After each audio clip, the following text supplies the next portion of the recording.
good afternoon, everyone. Oops, sorry. It's good to be with you. And so hopefully can everyone hear me in the back there? Okay, great. All right, so I look forward to sharing a little bit with you about how we do this work around environmental and climate justice, how we see the intersection of environmental and climate issues with our civil and human rights work. And I really want to start with some of the voices from the communities with whom we work, because we first start with this kind of principle that it's all about making sure that folks who are most impacted by these challenges are speaking for themselves. And so I am going to start with this video from Baytown, Texas, where they're experiencing some of the challenges around the intersection between fossil fuel-based energy production, and now they were one of the communities that were heavily affected by Hurricane Harvey. But this was made before that happened, so it kind of puts this in, it makes it even more relevant. Um, so I wanted, as I said, I wanted to start with that story to really, as it's really kind of emblematic of a lot of the stories and intersections that we'll be talking about. So as was referenced in the video, it really is about this kind of unholy alliance between the folks who are in power making decisions and this notion of profiteering above human and civil rights, and how that's affected our environment and how it's affected communities that are tend to be host to these toxic facilities and practices.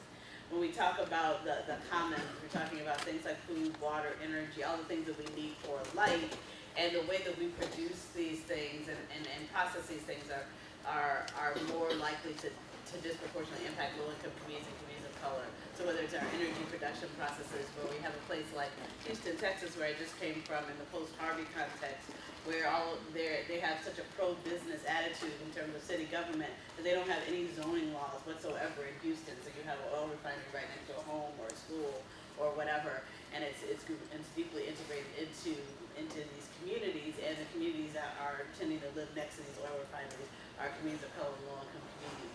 That's true in Houston, it's true in Port Arthur, it's true in Beaumont, and it's true in Baytown, and all these places on kind of coastal Texas, which really then brought this intersection of fossil fuel-based energy production being the big contributor to climate change, but then also the big contributor to the health and negative impacts that communities that are hosting these facilities have. And then when you have a situation that's brought by climate change, like Hurricane Harvey, and impact those very refineries and the Superfund sites, which are the sites where it's kind of part where they used to be a toxic facility, but now they have the toxins there's an unremediated land where the toxins used to be, and so they had 19 Superfund sites in the Houston area. So when the flooding happened, then all the toxins from the Superfund site, as well as the emissions from the refineries and so forth, then created a toxic cloud for those communities in Houston, in Port Arthur, in Baytown, in Beaumont. And so you really see how all of these issues begin to intersect, and who's really paying the cost. This is a community in New Mexico, in the Four Corners region, where it's a Navajo family, and the coal-fired power plant behind them is one of 4 coal-fired power plants within a 50-mile radius of where they live. And the stuff that comes from those smokestacks include mercury, arsenic, lead, sulfur dioxide, nitrogen oxide, and so forth. And the family talks, and other families on these lands talk about the respiratory illnesses and other illnesses that they face as a result of being exposed to the pollution that comes from these plants. And on top of that, the ultimate injustice is the fact that they have those 2 coolers on their porch because like 70% of the people on these lands, on this reservation or Navajo lands, do not have electricity or running water, in spite of the fact that they're hosting these 4 coal-fired power plants that produce energy to power Phoenix, Los Angeles, and Las Vegas, but not the very communities in which they're host to, because they usually can't afford the electricity, and the electricity infrastructure isn't even there in terms of the lines and wire. And so when you talk about how these coal plants even got into these communities, the Navajo leaders and others actually welcomed them into the communities because they came with promise of jobs. But when they came in, they had far fewer jobs than they promised, and then they also came in with people in the jobs. So the people in the community didn't even get to work in the coal plant, so they didn't even get the benefit of the economic offerings that would have been from having this as part of their livelihood. And what's unfortunate as a result of that, in this picture, there's no men in the picture of this family because the men are only coming home every 3 or 4 months because they're working in other states because that's the only place where they can actually get jobs. And so again, just only bringing negativity for these communities and nothing that is actually benefiting the communities is really the challenge there. And that is something that we see in pattern place after place.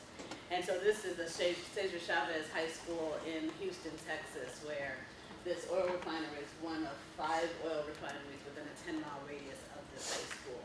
And so again, you see what's coming out there. Kids are running up and down, getting their respiratory rates up, and that's what they're pulling into their lungs.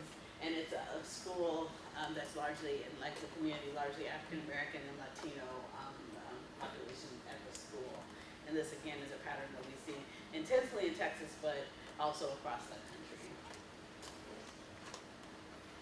And so then, we all hear about the flood water crisis. What often doesn't get talked about is really the origins of the crisis in terms of the fact that the Flint River was so toxic in the first place comes from the unregulated pollution because, again, the unholy marriage between money and politics. So the polluters fought against the regulations that would have protected the river from being polluted, and they put all kinds of toxins into the river, and it was intensely polluted. Then they pulled up stakes, all of these polluting industries, pretty much all at once out of Flint when it became not as, we moved to this kind of post-industrial society, so it wasn't as lucrative for them to be there operating in Flint.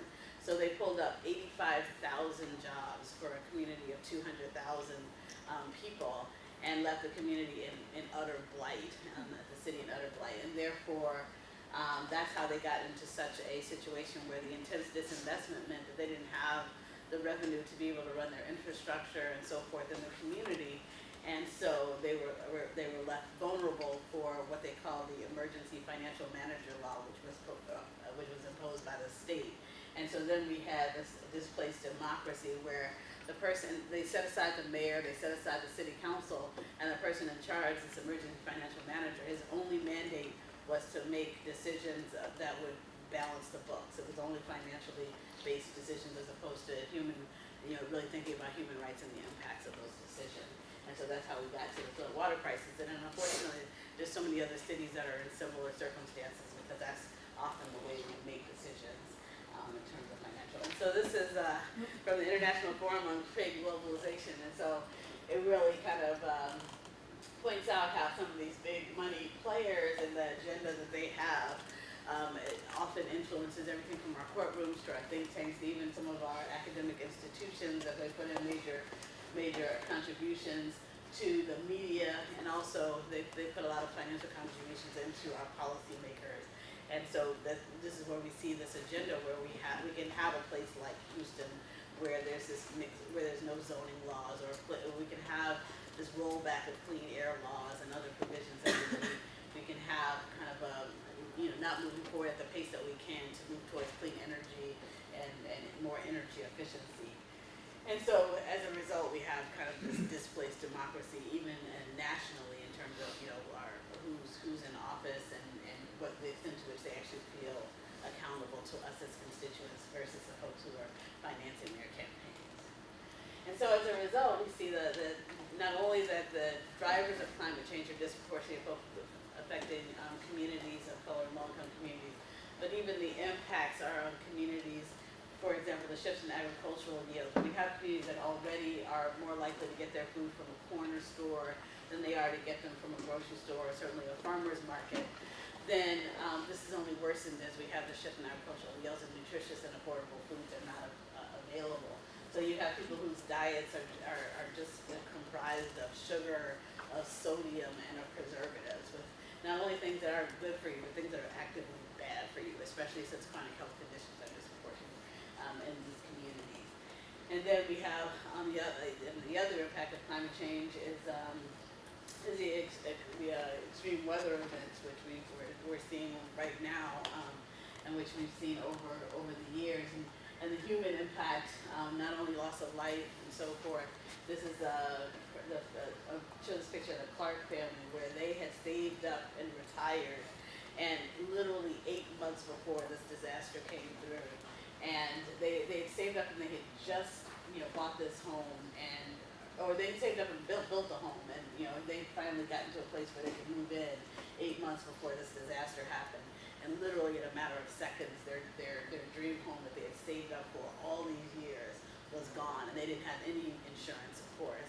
So they saved up to buy the home, but they already owned the land because it was family land, and like so many other poor communities, they might be able to hold on to the land with the notion of paying high rates of of the homeowners insurance, especially in communities like this in the coastal region where insurance rates have quadrupled because of the increase in extreme weather events. So you see that paradox where people are more likely to be impacted by extreme weather events, but they can't even afford the insurance that would protect them from those impacts because they're more likely to be impacted. And the actuarial sciences that govern the insurance industry, they use a calculation to figure out how likely it is that they're going to have to pay out, and then they increase the insurance rates accordingly. So we had a Clark family that's now had to give up on their dream literally 8 months after they got to live it, and are now back in Tuscaloosa, just living in the city. And this land is it's just basically, as you saw, and this happened several years ago, but they weren't able to do anything to recover. So, and we know the impacts are even more strongly felt in places like Barbuda, where if you've read the articles that have said that for the first time in over 300 years, there is no one living on the nation of Barbuda after the hurricane that came through there. And so we're seeing these kind of impacts where literally whole nations are being, cultures are being torn asunder as a result of these disasters. So, in some of the communities, yesterday I just came from Florida, where I was dealing with the aftermath of Hurricane Irma, and seeing whole communities that are now no longer what they were before, because everyone's had to move away because of the impact of the disaster. And then also, even as we move into disaster recovery, we see the same patterns of who's making decisions and who's not part of the decision-making structure. In this picture, this is after these rash of tornadoes and flooding that happened in Huntsville, Alabama. And on the right, you see 3 African-American women who lined up at the mic at this town hall meeting. They're the ones who had the questions, who needed the resources, who needed services. And on stage is the people who had the information, who had the resources, and who were in control of the services, and almost all male and all white. And so this is the pattern that we often see around decision-making. Now, someone just sent me an article yesterday, not even realizing, it was someone from our communications department, so they don't necessarily know these intersections. So they sent me an article saying where they were talking about who was going to be the next, who's going to be a part of the head of the recovery committee for Houston. And so I clicked on it and looked at it, and there was surely someone who had left Shell Oil. So I'm like, wow, the very entity that was responsible for, and not only responsible for the greenhouse gas emissions that drive climate change that resulted in this, but also the mixed zoning, or the lack of zoning there that put all of these communities in harm's way. So the ironies there of and the perpetuation of the very people who are responsible for these challenges continuing to be in power and continuing to try to hold on to the status quo in terms of their wealth building infrastructure. So and then we see this kind of demonizing around immigration and our immigration policy and so forth, when the U.S. is 4% of the global population, but 25% of the emissions that drive climate change. And so when we have those kind of circumstances, we know that that a lot of the people who are immigrating are immigrating either as a result of disasters or a result of resource wars that are happening because of the less resources that are available because of climate change, or because of other impacts of kind of our imperialistic way of operating as the United States. But yet we then put in these punitive laws that they're coming to take our stuff, when really they're coming to seek refuge and to just be able to survive, because while we've been building wealth, it's been at the expense of their very nations and their very ways of life.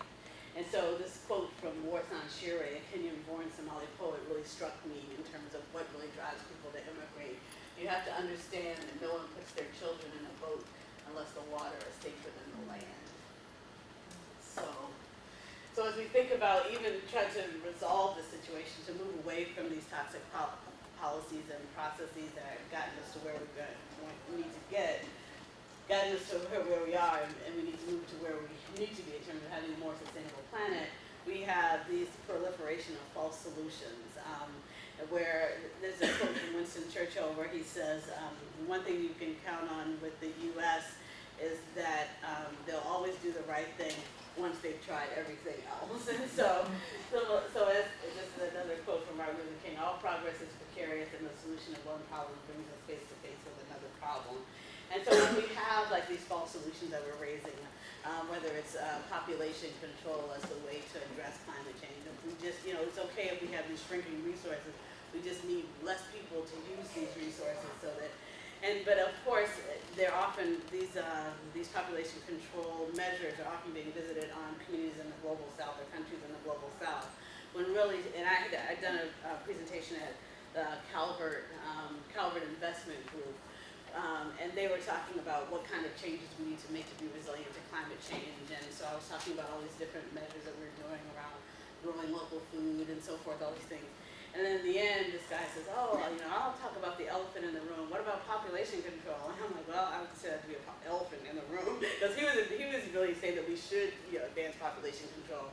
And I said, well, if you wanted to do that, given that the U.S. is 4% of the world population and 25% of the emissions that drive climate change, if we just wipe the U.S. out of the map, we'd be a lot further along down that path.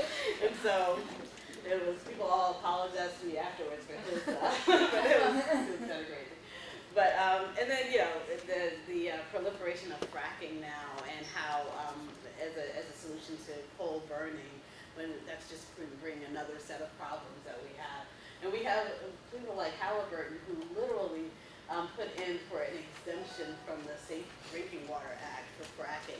So the notion that there's even a process that you can actually engage in to ask for an exemption from the Safe Drinking Water Act just tells us how how far we've gone in terms of this unholy marriage of money and politics and the reckless way that it causes us to develop our systems. So Halliburton is is exploiting that in other companies as well. And people are pushing back. This is Sister Sweetwater here in front of the State House in Colorado, who's really saying, she and her community, we're not going to stand for that as indigenous. She's an indigenous leader there in Colorado. So as we talk about the vision that we want for this transition, as I said before, we really want to make sure that communities are leading in their own vision. And so this is another little video I wanted to show you from this group called Free Your Voice in Curtis Bay, Maryland, where they were fighting an incinerator and really put together this video to help folks to see how they view their community and what they're trying to preserve.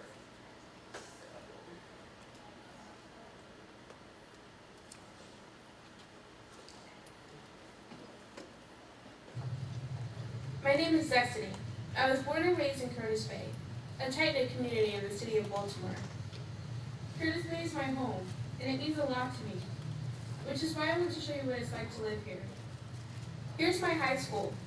Last year, a group of students and myself created a human rights group called Free Your Voice. As a group, we transformed the way that we looked at the world in terms of our basic human rights and what we want for ourselves, our families, and our communities. We have a lot of things that we're proud of in our community. This is our garden. Beautiful, isn't it? The garden provides fresh fruits and veggies for the community because we don't have a local grocery store. But to be perfectly honest, I'm not a fan of bugs. And as you can imagine, the garden is filled with them. But it's worth it because the garden brings the community together.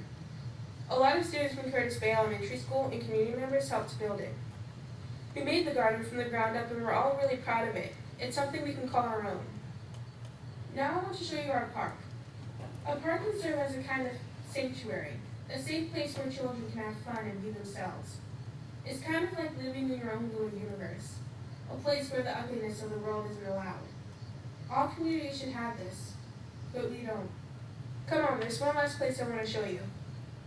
This is Curtis Bay's backyard. Growing up, I knew the industry was here. I could see it, I could smell it, but I learned to ignore it. For some reason, I never felt welcome.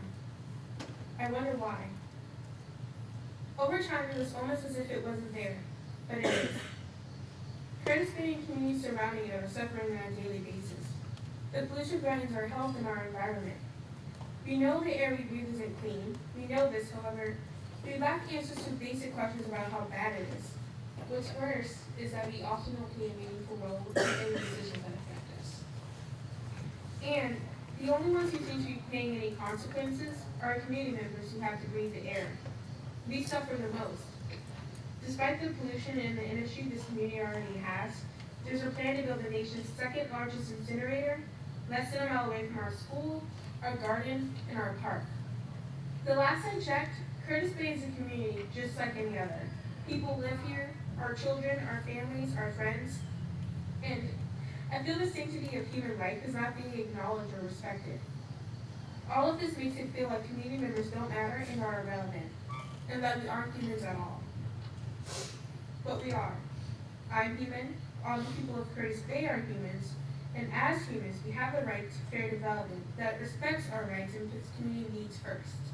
But this will only happen if we begin to learn, reflect, and act together in a way that allows us to solve the problems that we're all facing together. So the good news about this is that the person who's speaking, Destiny Watford,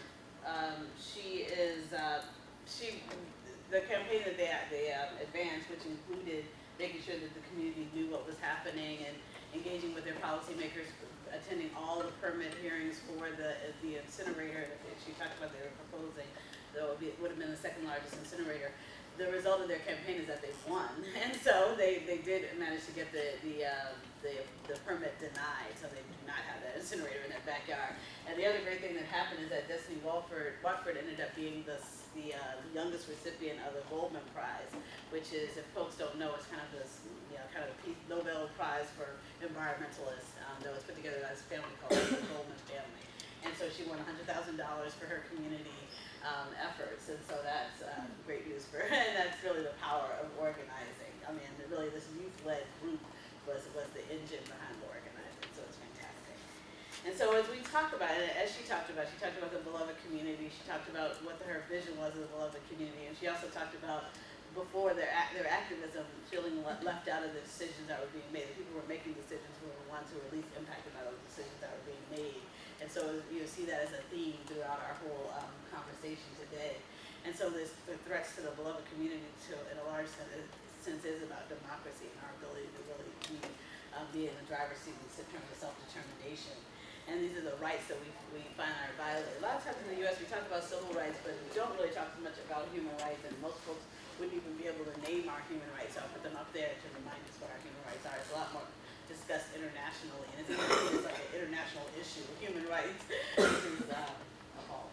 But and so we talk about upholding the beloved community and how we're doing that. We talk about the frame of resistance, resilience, reclamation, and revolution, because we really do need to change the whole way that these systems are operating in order to get us to where we need to be. This is Shana Griffin, a survivor of Hurricane Katrina, the founder of this women's organization in New Orleans. She says, I'm not interested in any action plan to rebuild or organize a people's agenda in New Orleans without a gender analysis and a demand for community accountability. So we wrote this document called And the People Shall Lead, Centralizing Frontline Community Leadership as a movement for a sustainable planet, to really help people to understand what it actually means to have communities, frontline communities in the driver's seat. Because a lot of people think just having people at the table, as opposed to really actually recognizing what it means to have shared decision making. So everything from civic engagement to recognize the intersectionality with other movements, like gender justice movements and so forth. This is actually a picture of the person in the middle is the chair of the committee for the environment for the NAACP's Environmental Climate Justice Program. She also is a survivor of Hurricane Katrina. She left her house with just the stuff that they could fit in the car, and her two elderly aunts, and had to flee across state lines out to get out of harm's way. And her home had faced major damage, and now she's one of those people who is now paying quadruple her home insurance rates.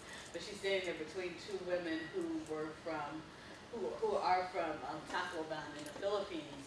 And when this was taken, it was at the very time that Super Typhoon Haiyan was ravaging the Philippines and Tacloban specifically. So they really had common ground around being survivors of disaster, but also living in communities that are facing disaster time and time and time again. Both the Philippines, which is being ravaged by typhoons almost annually, and Gulfport, which is Gulfport, Mississippi, which is also in kind of ground zero for a lot of the hurricanes that come through the Gulf of Mexico.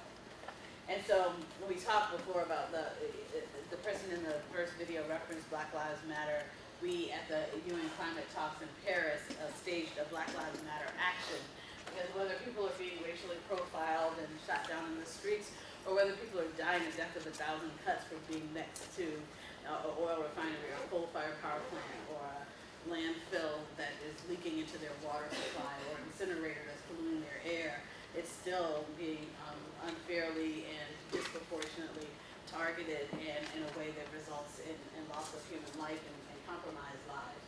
And so we did an action there with some of the students from historically Black colleges university, and we linked with people from the Global South to really, in the Pan-African Climate Justice Alliance, because they are often also facing these threats in terms of the African diaspora throughout the world. Being Barbuda is a country of people of African descent, and again, it's no longer inhabited at all after 300+ years of existence.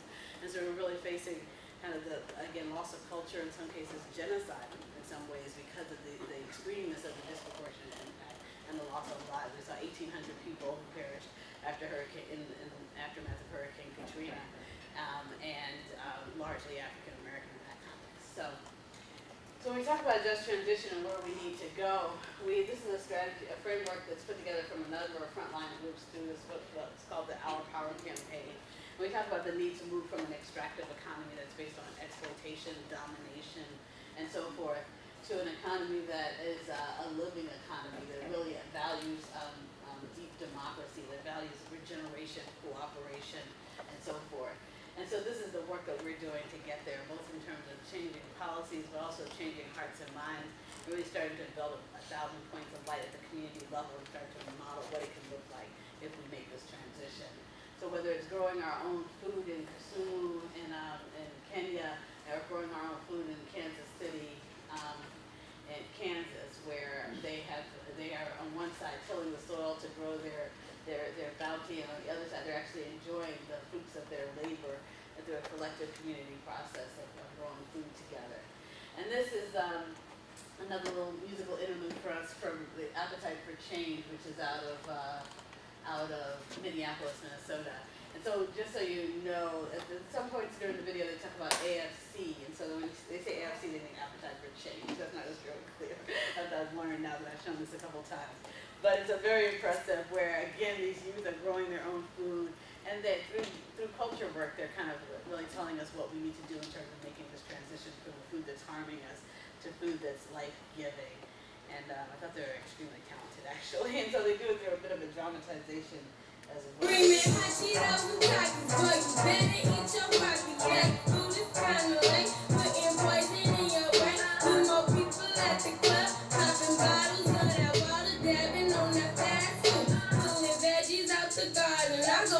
I eat good, and I put that on my mama. Eat a healthy school lunch, and that's working with Obama. Drinking water, living longer, no processed drama. Call me John Deere, shorty, I be growing like a farmer. Dad. No food, no food. ASC got produce. ASC about to go cool, we gon' no food, no food. ASC got produce. ASC about to go cool. Whipping in the kitchen, whipping in the kitchen. Ooh. I be whipping in the kitchen, whipping in the kitchen. Ooh. Chop it up, chop it, chop it, chop it, chop it up. The slow food got you sloppy, bruh. So chop it, chop it, chop it, chop it up. I get the C from the oranges, I get the D from the broccoli, I get the A from the milk, I get my vitamins properly, my food be packed with the minerals, I hope you taking this literal, so when you 65 plus, you should be passing your physical, tell them, whether they not believe me, oh that nigga was sweet, said I got diabetes, you better rethink your drink,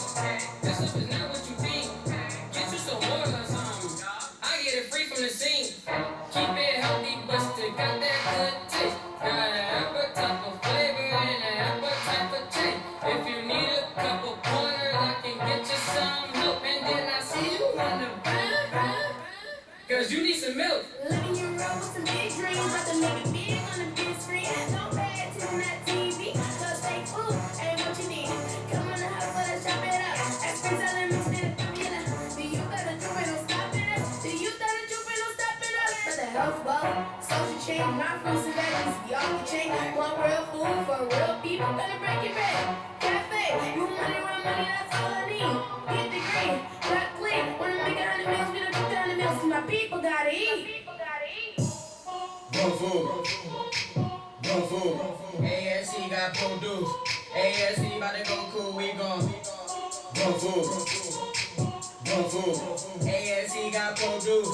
ASC about to go cool. Whipping in the kitchen, whipping in the kitchen. Cool. I be whipping in the kitchen, whipping in the kitchen. Cool. Chop it up. Chop it, chop it, chop it, chop it up. The slow food got you sloppy, bruh. So chop it, chop it, chop it, chop it up. Real food. Real food. Chop it up. Chop it, chop it, chop it, chop it up. The slow food got you sloppy, bruh. So chop it, chop it, chop it, chop it up. Yeah, so I'm gonna change. I'm always impressed by them. So they are, like I said, in Minneapolis, Minnesota, and yeah, they really managed to revolutionize. They were living in what they traditionally call a food desert, but a lot of the communities on the front lines don't actually like the term food desert because they recognize the systemic situation that's got them to where they are, whether it's historic redlining or whether it's modern day gentrification that moved people away from resources. So they really want to name it as to what it is because food deserts are not a naturally occurring situation. It's really because of systemic inequities that have gotten them to where they are. So anyway, so I was impressed by their ingenuity in putting that together. But so from there, this is the kind of change that we want to see happening. Changes that are led by communities, led by youth, led by others. And so the same family, the Navajo family, are part of this movement now to move to power without pollution, energy without injustice. And so under this Our Power campaign, we have groups like the Eastern Michigan Environmental Action Council, Kentucky for the Commonwealth, Southwest Workers Union in San Antonio, and Black Mesa Water Coalition in Arizona, NAACP from across the country, all coming together to really talk about how we make this transition away from energy production processes that are harming us to ones that are building wealth in communities, taking resources and profiteering from companies that are not only using the very money that we pay for our electricity bills to push back against clean air ordinances and clean energy and energy efficiency, but they're also using those same profits to pay into entities like ALEC, which it has a broad agenda that isn't even just inclusive of energy. It includes everything like from school privatization to pushing forward on stand your ground laws in Florida, to this whole kind of agenda that's really against the very interest of the communities that are paying a higher proportion of our bills into electricity and paying a higher proportion of our bills into these very resources that should be in the common. And so we had entities like Grid Alternatives, where right here in DC and in Maryland and other places across the country, they are putting free solar systems on the homes of people who are below 80% of the area median income. And so they train women, they train other folks to get on rooftops to do that. And it's kind of like a Habitat for Humanity model with kind of volunteer efforts. They go in and then they get donations in order to get the solar panels installed.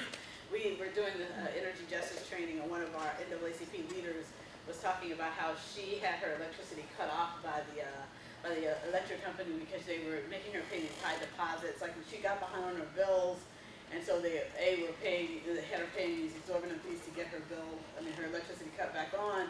But then after that, they started making her pay a deposit because they saw that that she was at risk for not paying her bills. So then it was already bad enough that she couldn't pay her bills in the first place, but then they had hundreds of dollars in deposits. And unfortunately, that's something that we see in our utility system across the country in a number of different places. We did a report called Lights Out in the Cold, Reforming Utility Shutoff Policies as if Human Rights Matter. Because to do that can have fatal effects for people who live in extreme weather conditions, or people with special health needs who rely on electricity to run their respirators and so forth. But the good story about this person, Amy Mays, who got her electricity cut off, is that she actually went for 2 years without electricity, and she just improvised. She got a cooler, just like the folks on the Navajo land. She got a cooler and put her cold foods in there, and she literally just every paycheck she put money aside until she amassed each time enough to buy one solar panel, and then she did the same thing and bought another solar panel until she had enough of an array to put on her roof. and she was an electrician. So she had her journeyman as an electrician. So she got up on top of her own roof and put on her solar panels. And so now she is completely off the grid and is operating her own, house and her own electricity system in a tiny microgrid at her home. And so these are the kind of, we really don't, we can only kind of argue with utility companies so much, although we continue to try to push for systems change through arguing with people, negotiating with the people who are in power. But we also want to start making the change ourselves and building our own systems, community solar gardens and so forth. So that's what we're working on a lot. This is a group, New Voices Pittsburgh, looks at the intersection of reproductive justice and gender justice and really looks at the issues around social cohesion as well. This is we have like 2 minutes left, so I'm not going to show you this video, but I should look at it. This Solidarity Streetlight Campaign is another situation where it was similar to the Amy Maid story about her putting on her own panels.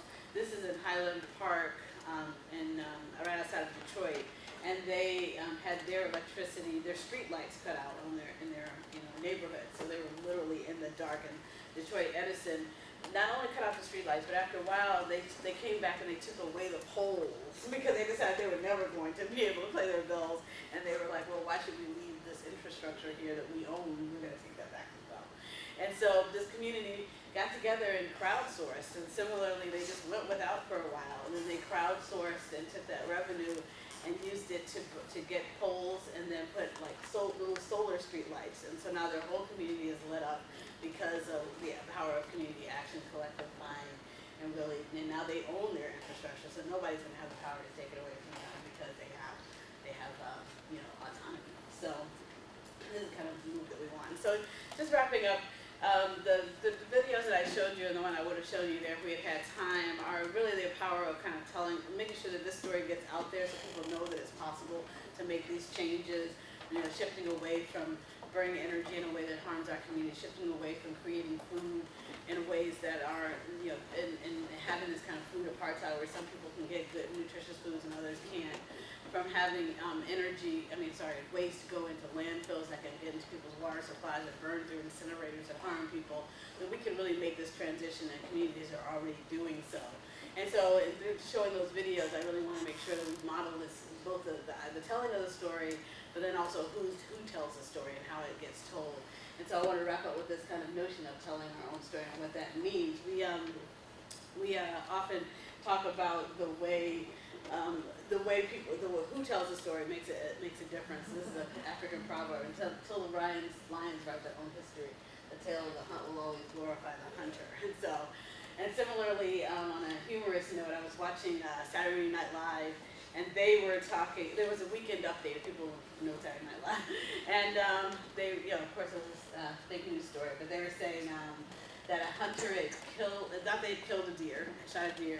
And then the deer rose up and gored the hunter. And so the headline in the local newspaper was "Deer Attacks Hunter." And it said, or as told in the deer community, serial killer injured as victim fights back. So this is the importance of the power of the narrative and who actually tells the story, because it really is all about perspective, framing, and messaging. So, and finally, I said finally before, but that was so finally. Finally, really just wanted to emphasize this whole notion of leading with love and really cooperative ways of operating as communities and so forth. And so these are some of the things that are happening at the community level where Sierra Club and NAACP getting together and doing healing hikes together, doing community cleanups together, helping people to see what pathways there are, and getting involved in the new green economy, getting out the vote so we do have better democratization,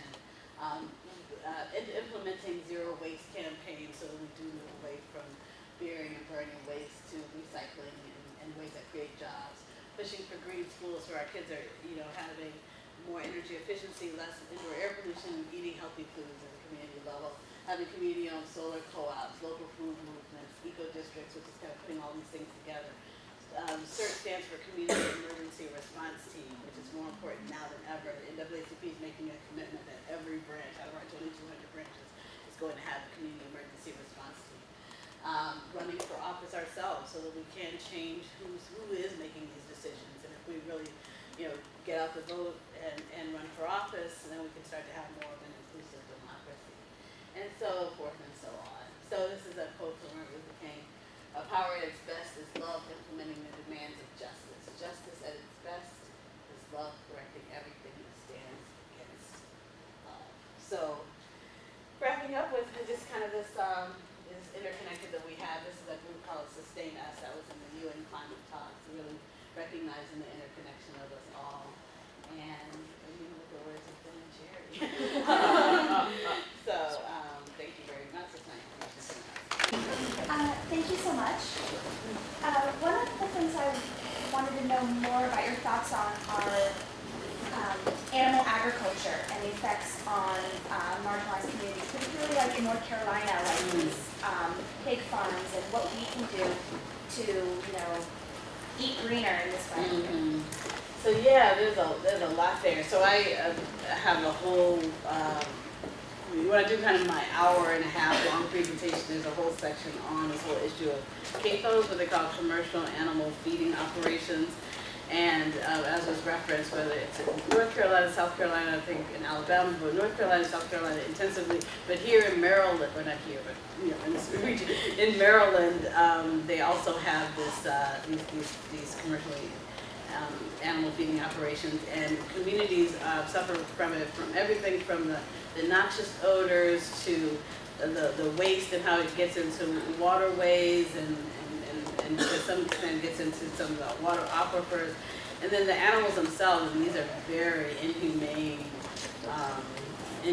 conditions that these farms are in. So it's just atrocious. And then also these are contributors to climate change as well because of the extreme amounts of methane, which is a major greenhouse gas emission.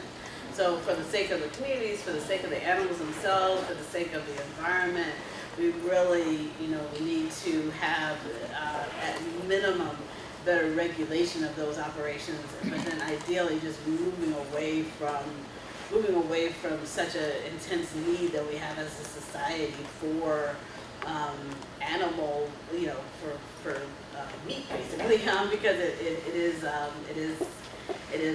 So we have these this movement like Meatless Mondays and so forth that are really trying to move us in that direction. So we're working both on the regulations of the CAFOs to make sure that those harms are eliminated to the extent that we can, and then lessened at the very least.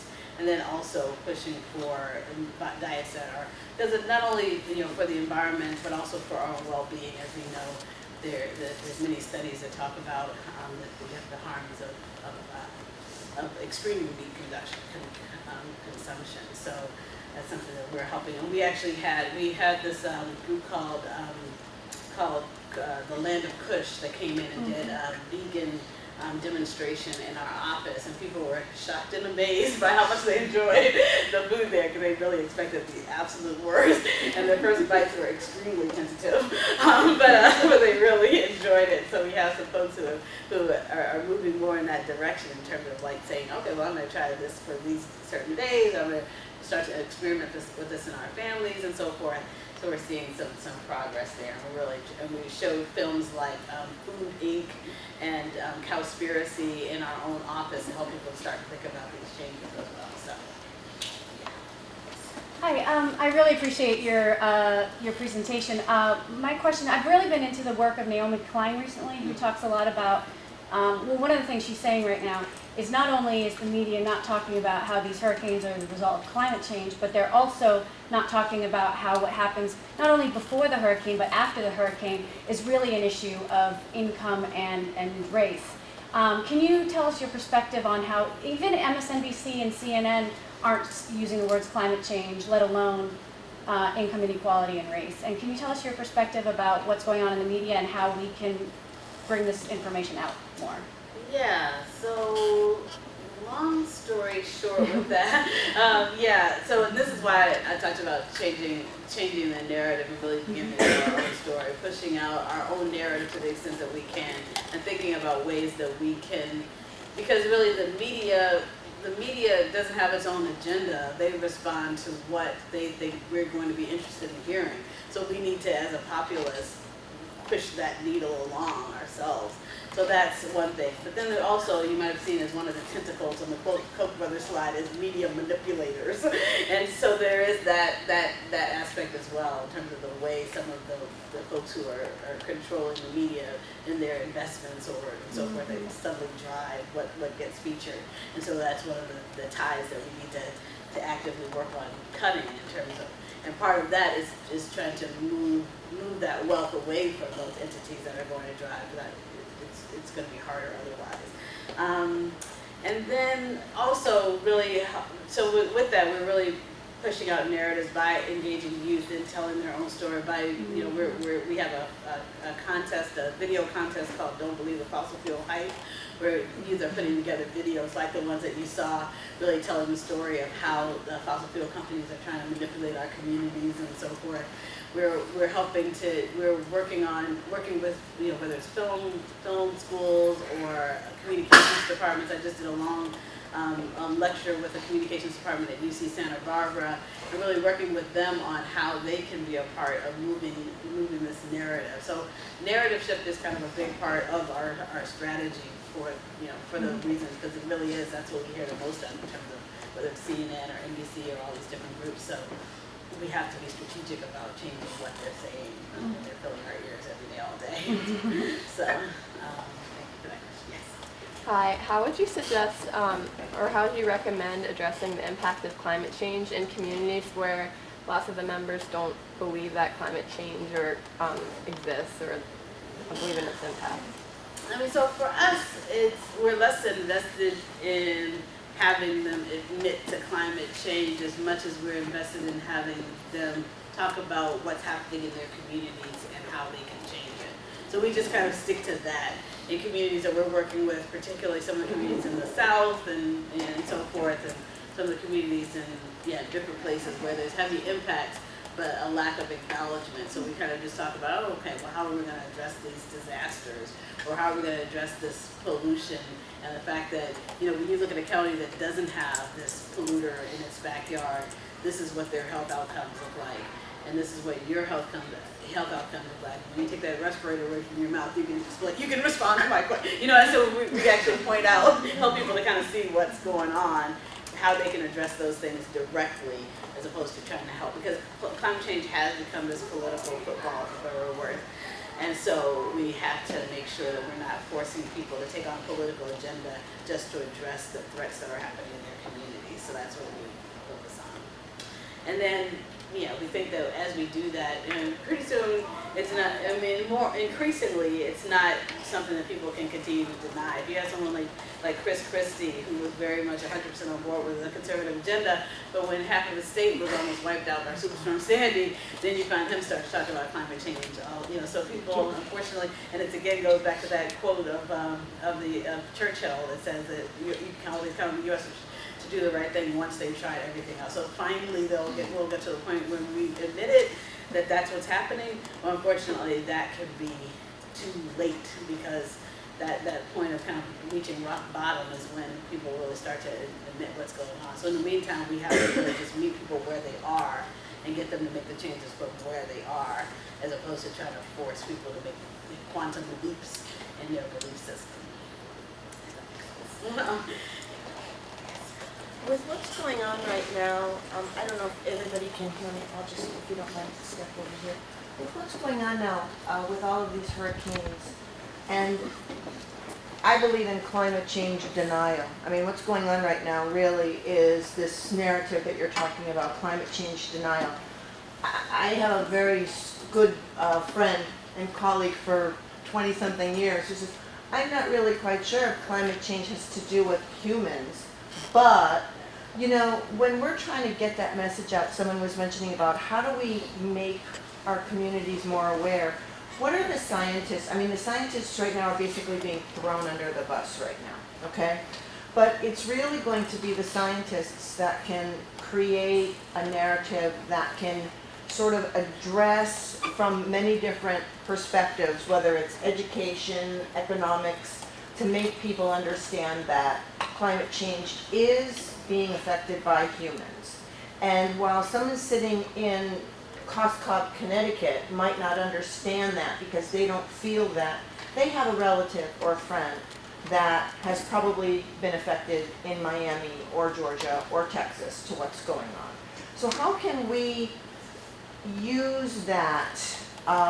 It might not be happening to you, but someone, you're talking about love, but someone you love has been affected by it. If it's not going to, there's got to be something that triggers a stronger response. And I think it starts with science, but then maybe science and love are what we're trying to get across here. So I don't know, this is a crazy kind of a question that I'm asking, but maybe you can shed some light on it. Because I would like to be a part of that movement, you know?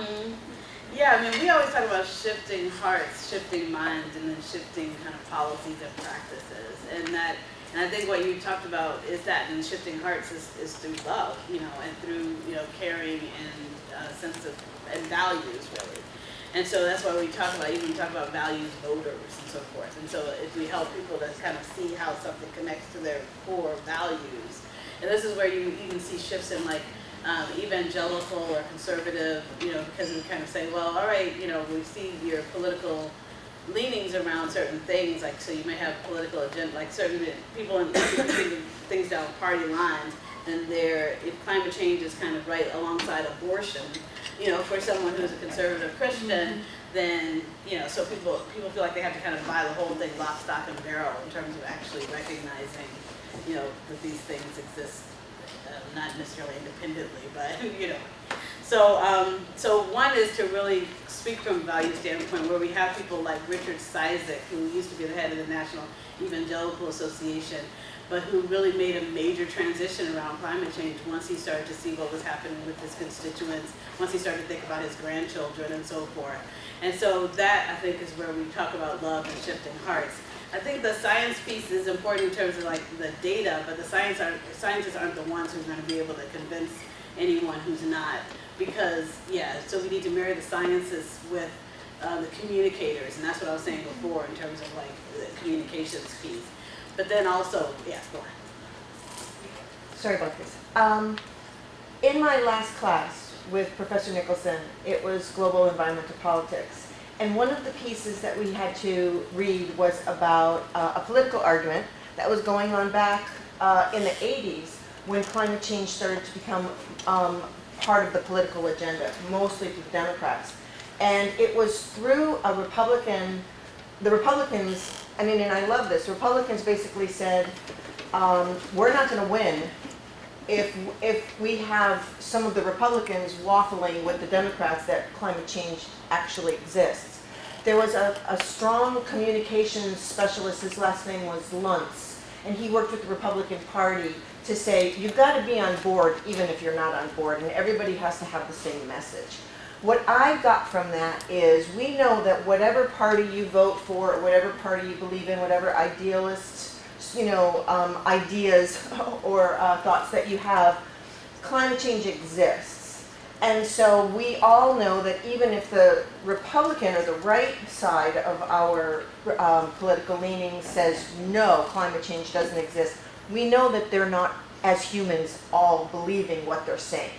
So how do we, again, using the word trigger, how do we get those, you know, far right leaning, no, climate change doesn't exist because of humans, then how come it does exist? You know what I mean? How can we get that political talk being more productive? And I know that there's communication strategists on both sides of the aisle that create these triggers or narratives to get their voters on board. So how do we get, I know you can't answer this, and you might not be able to, but how do we get them to meet in the middle? You know? Oh, great, I'm so sorry. I'm going to answer her question. I'm an activist, so you have to use real local facts. So you've had some great pictures here of industry dumping stuff in the neighborhood. You got to use those real things, and you got to use technical facts from that and how it's affecting the people. You got to have real stuff, not theoretical. You can't talk about climate change. You got to talk about specific things and how they're affecting people. Yeah, and that's definitely, because I'm on the board of this group called Center for Story-Based Strategy, and the story-based strategy, the narrative really is so much of what it's all about, and that's what really shifts the hearts and minds, which is kind of the beginning, and to moving us towards shifting the policies and practices. But I mean, I think that really is, and that's what I've been saying from the beginning, that's what our movement is trying to move folks towards, is to really understand how folks be able to tell their own stories, and how do we really frame out the human impacts of these challenges. And what I was saying before in answer to the other question that was in the back is that we, like, as long as climate change remains this political issue, we can kind of try to push towards making it not a political issue, but at the same time we need to just push towards people addressing the very things that are happening. Let's address that pollution in our backyard. We don't have to say it's greenhouse gas emissions that are driving climate change, but we can say it's harming people, and it's harming our, it's harming, it's causing these environmental health concerns and so forth. So let's talk about, so all of these different, and I know our time is very much up.